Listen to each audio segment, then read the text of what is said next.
ঘাটাল লোকসভা কেন্দ্রের তৃণমূল কংগ্রেসের মনোনীত প্রার্থী আপনার চলচ্চিত্র জগতের সুপারস্টার নায়ক সম্মানীয় বিবেক অধিকারী ওরফে দেব।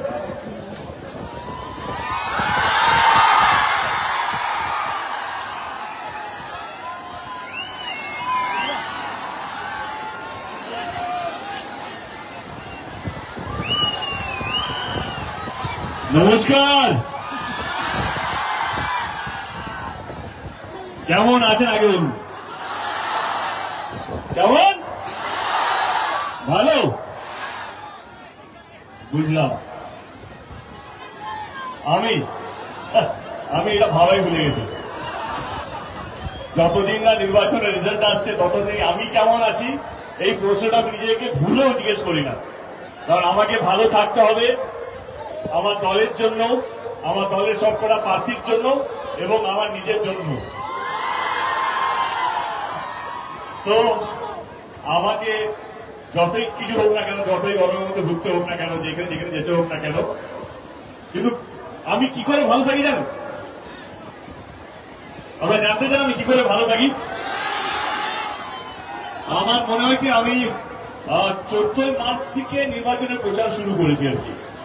প্রচন্ড গরম শুরু হয়ে গেছে, আমি সত্যি বলছি। অনেকে মিডিয়া জিজ্ঞেস করে আপনি কি খান, আপনি লাঞ্চ কি করেন, আপনি গ্লুকন ডি খান কিনা, আপনি ওআরএস খান কিনা, এই গরমে কিভাবে নিজেকে ঠিক রাখেন, কিভাবে নিজেকে এত ঠান্ডা রাখেন।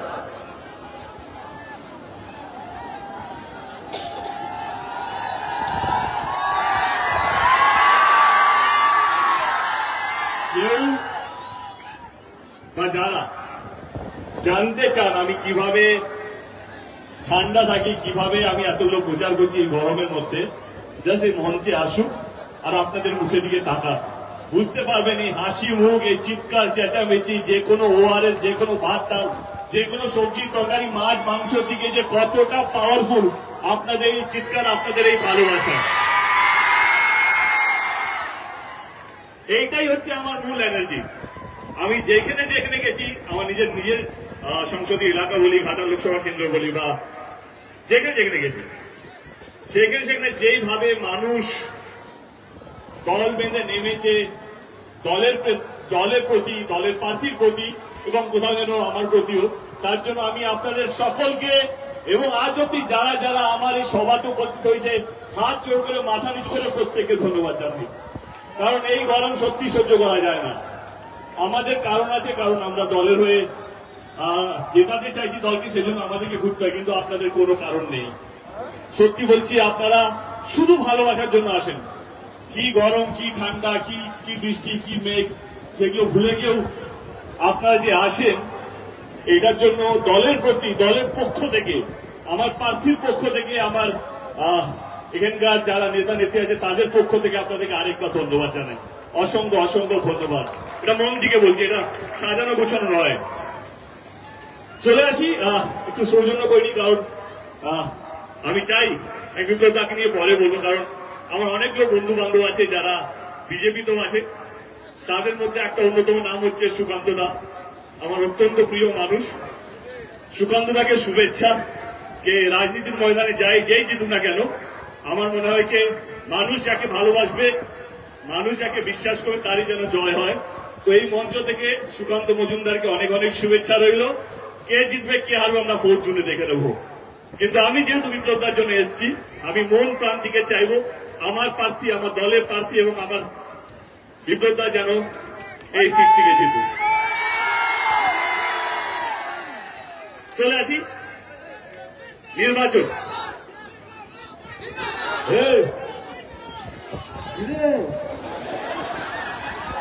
আমি বাইরে থেকে এসেছি, বিপ্লবদা এখানেই থাকে। কি হয়েছে?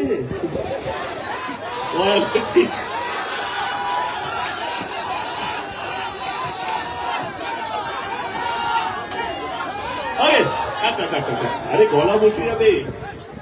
ও কালকে তোমার শেষ না ছিলাম, ধরে রাখো, আমার জায়গায় নিয়ে যাবো চিৎকার করার জন্য। Come back to the point. Okay, নির্বাচন আপনাদের এলাকায় 26শে এপ্রিল নির্বাচন। 2 মিনিট, আপনাদের এখানে 26শে এপ্রিল নির্বাচন।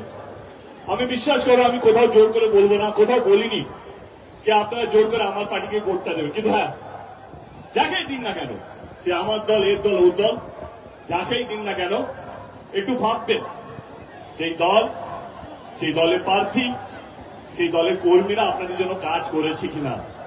যখনই এটা ভাববেন তখনই পরিষ্কার হয়ে যাবে ভোট দেওয়ার 1 ঘন্টা আগে যে আপনারা কাকে ভোটটা দিতে চলেছেন। আমি তৃণমূল কংগ্রেসের একজন কর্মী, আমি আমার দলের কিছু কথা আপনাদের সামনে রাখবো। আমি আজ অব্দি বিরোধী দলকে অসম্মান করিনি, কোনো প্রার্থীর বিষয়ে বলিনি। আমার মনে হয় না এগুলো বলে ভোট পাওয়া যায়। আমার বিশ্বাসকে তোমার দল এবং তোমার দলে যে প্রার্থীটা আছে তারা যদি কাজ করে থাকে তাহলে অন্য কোনো দলকে ছোট করতে লাগে না। তোমরা নিজেদের কাজ দিয়ে যে কোনো মঞ্চ জিতে যেতে পারো, যে কোনো নির্বাচন জিতে যেতে পারো, শুধু নিজের কাজের মাধ্যমে। আজকে আপনারা কাকে বিশ্বাস করবেন? ভোটটা এখানে যে জুমলা দিয়ে চলে যায় না, যে নির্বাচন আগে কথা দেয়, নির্বাচন যেতে এবং সেই কথাগুলো রাখে আপনাদেরকে বাঁচিয়ে রাখার জন্য, আপনাদেরকে ভালো রাখার জন্য এবং আপনাদেরকে শান্তিতে রাখার জন্য। কিন্তু না, আজকে রাজনীতি হয়ে গেছে ধর্ম নিয়ে। যেই দল কাজ করে না তারা সবচেয়ে সহজ উপায় হচ্ছে ধর্মটাকে এগিয়ে দাও, কাজকর্ম সব ভুলে যাও।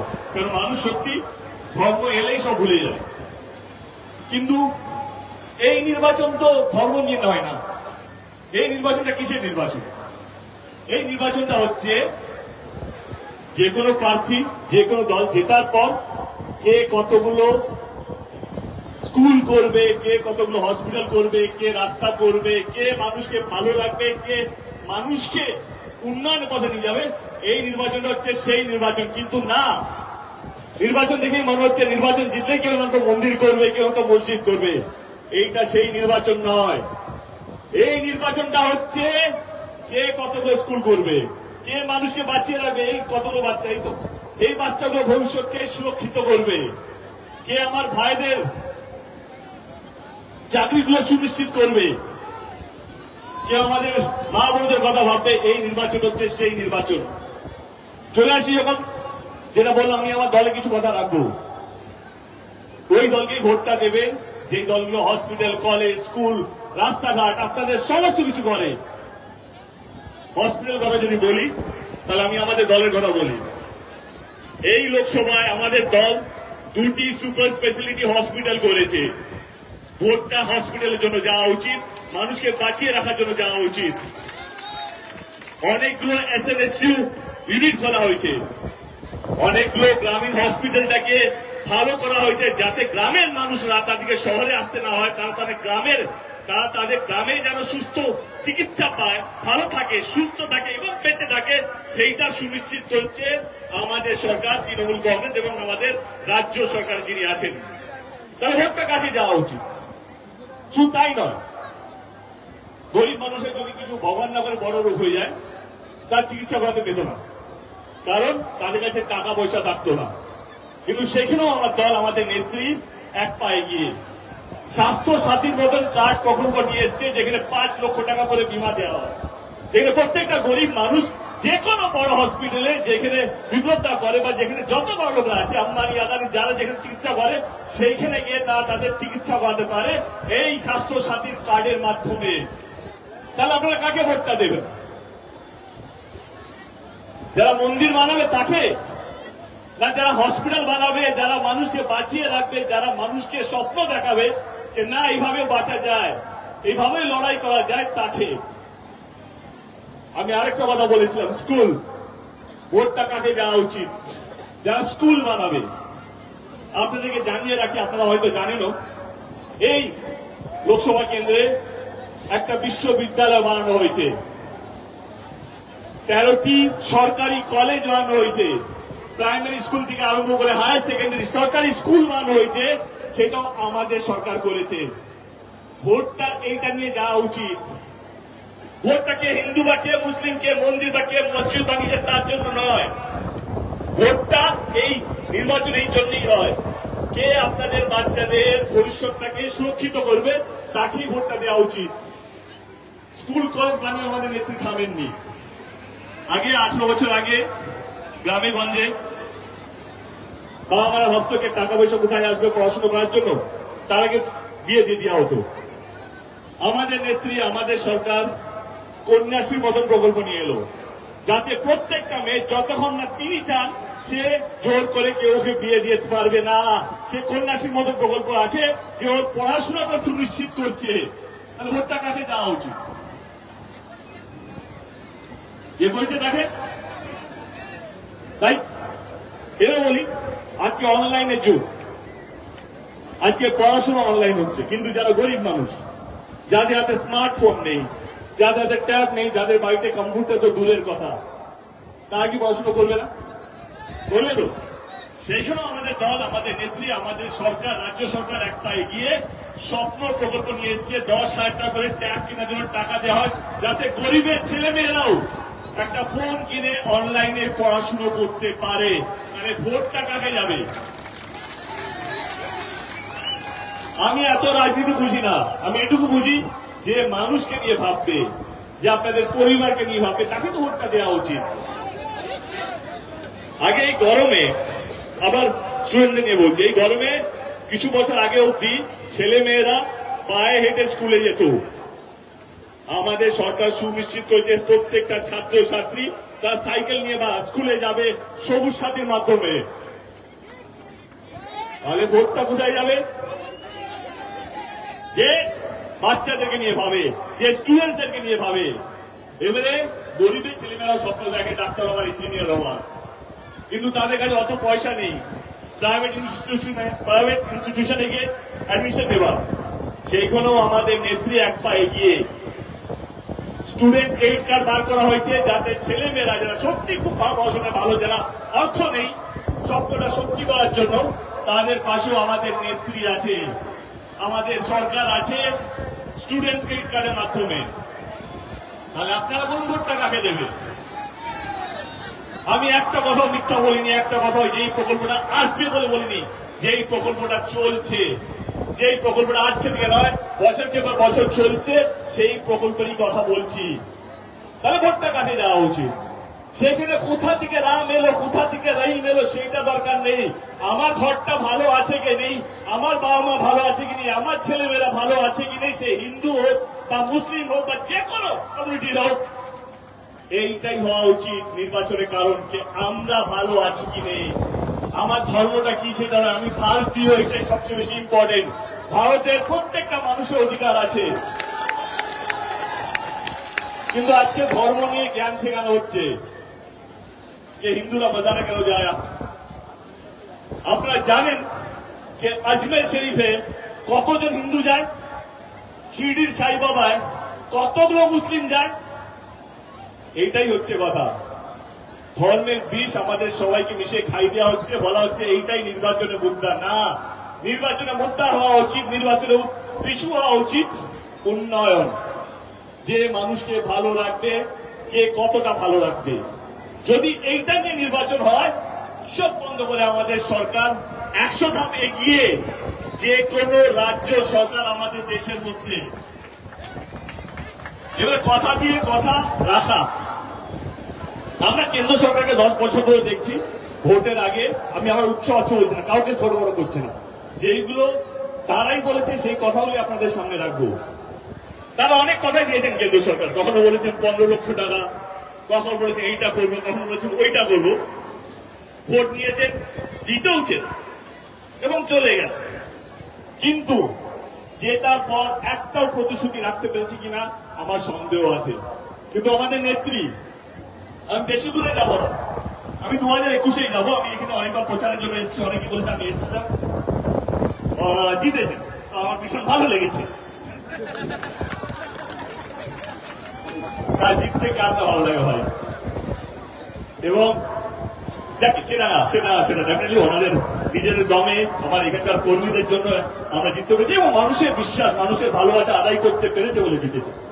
চলে আসে 2021-এর নির্বাচনের সময়, যখন করোনার তুঙ্গে লকডাউন সব রিলিভ হয়েছে, নির্বাচনটা শুরু হয়েছে, তখন আমরা বিভিন্ন বিধানসভায় গিয়ে প্রচার করতাম।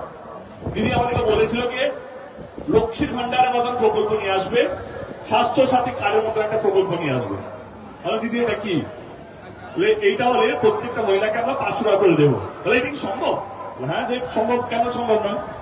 2021-এ নির্বাচন হলো, আমরা 215টা সিট নিয়ে জিতেছি, মানে প্রথমবার বাংলায় তৃণমূল কংগ্রেস 200 পার করেছিল, শুধুমাত্র আপনাদের জন্য, আপনাদের ভালোবাসার জন্য, এবং আপনারা বিশ্বাস করেছেন বলে।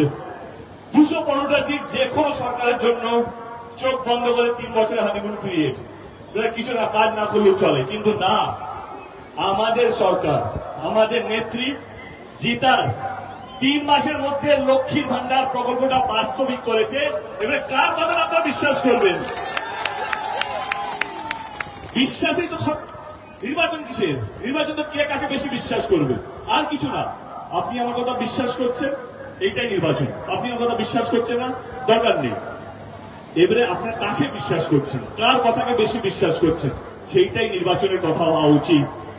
আমাদের নেত্রী স্বাস্থ্য সাথী কার্ড, সমস্ত প্রকল্প যে প্রতিশ্রুতিগুলো ভোটের আগে দিয়েছে সব কটা কিন্তু বাস্তবিক হয়েছে, সব কটা কিন্তু হয়েছে। একটাও প্রকল্প এরকম নেই যেটা দিদি বলেছে নিজের মুখে আর সেটা হয়নি। এবারে চলেছে কেন্দ্র সরকার 2021-এ হেরে যাওয়ার পর আমাদের সমস্ত টাকা আটকে দিয়েছে। রাজ্য সরকারের জিএসটির টাকা, 100 দিনের কাজের টাকা, আবাসন যোজনার টাকা, এবং অনেকগুলো জায়গায় যেখানে কেন্দ্র সরকার হাতটা মেনে নিতে পারেনি এবং বাংলাকে সমস্ত দিক থেকে বন্ধ করে রেখেছিল। এবার আপনারা বলুন তো, 100 দিনের কাজ কারা করে? সাধারণ মানুষ, গরিব মানুষ, কারেক্ট? এই 100 দিনের কাজ অত্যন্ত গরিব মানুষরা করে। এইটাই হচ্ছে দিন, ওনারা হচ্ছে দিন আনে দিন খায়। এই 100 দিনের টাকা দিয়ে তাদের ঈদ হয়, তাদের পুজো হয়, তাদের নতুন বছর, তাদের ছেলে মেয়েদের পড়াশোনার খরচা, তাদের জামা কাপড়, তাদের সমস্ত স্বপ্ন ওই 100 দিনের রোজগার করার টাকা দিয়ে তারা সাজায়। কিন্তু 2021-এর পর 100 দিনের টাকাও আমাদের বন্ধ করে দেওয়া হলো। আবার কে সামনে এলেন? আমাদের নেত্রী। তিনি দায়িত্ব নিলেন যে 100 দিনের টাকা যদি কেন্দ্র সরকার না দেয় সেই টাকাটাও রাজ্য সরকার দেবে বলে দিয়েছে, আটকে রাখেনি। এটা যদি হতো ভোটের আগে বলতাম, আমি দাঁড়িয়ে বলতাম আপনারা আমাদেরকে ভোট দিন, তাহলে আমরা আপনাদের 100 দিনের টাকাটা আমরা দিয়ে দেবো। না, সেটা করেনি আমাদের সরকার, আমাদের নেত্রী। 100 দিনের টাকাটা ব্যাংক অ্যাকাউন্টে ঢুকে গেছে, তারপর আমরা প্রচারে নেমেছি। কারণ যারা এই 100 দিনে কাজ করে তার 2 বছর ধরে আস্তে আস্তে করে মরে যাচ্ছিল, তাদেরকে বাঁচিয়ে রাখতে হবে। যে কোনো সরকারের প্রথম কাজ তার রাজ্যে তার মানুষকে বাঁচিয়ে রাখা, তার মানুষকে ভালো রাখা, এবং ভালো রাখা এবং বাঁচিয়ে রাখার মধ্যে যদি কেউ এগিয়ে থাকে চোখ বন্ধ করে, তার নাম হচ্ছে মমতা ব্যানার্জি। এইবারে আপনারা বলুন, কে জিতবে কে হারবে সেটা পরের কথা। যদি কাজ নিয়ে যদি ভোট হয়, কে সবচেয়ে বেশি কাজ করেছে সেটা নিয়ে যদি ভোট হয়, কে কতটা মানুষকে ভালো রেখেছে সেইটা নিয়ে যদি ভোট হয়, কে কতটা মানুষকে শান্তিতে রেখেছে সেইটা নিয়ে যদি ভোট হয়, কে হিন্দু মুসলিম না করে মানুষকে এগিয়ে রেখেছে সেটা নিয়ে যদি ভোট হয়, চোখ বন্ধ করে বলুন কে জিতবে তাহলে? আর যদি আপনারা আমাদের দেশকে ভালোবাসেন, এগিয়ে নিতে যান, তাহলে একটা জিনিস আপনাদেরকে আমি অনুরোধ করব, যাকে ইচ্ছা ভোট দিন, কিন্তু ধর্মের নামে যারা ভোট চাইতে তাকে ভোট দেবেন না। তাহলে ধর্ম জিতবে, সমস্ত মনুষ্যত্ব বলে যাবে। তাহলে তখন স্কুল, কলেজ, হসপিটাল, রাস্তা কিচ্ছু হবে না। বেঁচে থাকবে শুধু মন্দির, আর বেঁচে থাকবে শুধু মসজিদ, আর কিছু উন্নয়ন হবে না। আপনারা কি সেটা নির্বাচন করছেন 2024-এ? এই প্রশ্নটাই নিজেকে করবেন 26শে এপ্রিল যখন ভোট দিতে যাবেন। দেখবেন সবকিছু পরিষ্কার। আমি এখন 10-15 মিনিটে 20 মিনিটের কথা বলেছি, রাইট? আমার কি একটাও শব্দ ব্যবহার করেছি যেটা অন্য প্রার্থীকে আমি বিরোধ করেছি, অন্য দলকে কাজ করেছে সেইটা বলেছি। যেইটা আমি শুরু করেছিলাম, লোকে বলে না কেন আমি সৌজন্য না, যদি তোমার দল কাজ করে থাকে সেইটা নিয়ে গিয়েই মানুষের সামনে রাখো, মানুষ এমনি তোমাকে আশীর্বাদ করবে, এমনি তোমাকে বিশ্বাস করবে। এইটাই হচ্ছে সৌজন্যতা, এইটাই হচ্ছে কথা দিয়ে কথা রাখা। 26শে এপ্রিল আপনাদের এখানে নির্বাচন। আমি তো চাই মন থেকে বিপ্লব জিতুক, কিন্তু আমার থেকে বেশি দরকার বালুরঘাটের মানুষ কি চায়। আমার আওয়াজটা যদি, আমার কথাগুলো যদি বালুরঘাটের প্রত্যেকটা মানুষের কাছে যদি পৌঁছে থাকে, তাহলে এটা পরিষ্কার যে যেই দিন ইভিএম মেশিন থেকে রেজাল্টটা বেরোবে 4 জুন, তাহলে এক কথায় ইভিএমের নাম্বারটা বলো। এক কথায় আমরা বিপ্লব দাকে সাংসদ হিসেবে পেতে চলেছি। ভালো থাকবেন, শক্তির পাশে থাকবেন এবং শান্তিতে থাকবেন। আর এক, বিপ্লবদার ইভিএম মেশিনে যখন যাবেন সকাল সকাল ভোট দিতে, তাহলে 2 নম্বর ইভিএম এ বাটন টিপে বিপ্লবদাকে বিপুল ভোটে জয় করুন। আরেকবার ভালো থাকবেন, অসংখ্য ধন্যবাদ। প্রচুর গরম পড়েছে, নিজেদের লক্ষ্য রাখবেন। জেতার পর আবার দেখা হবে।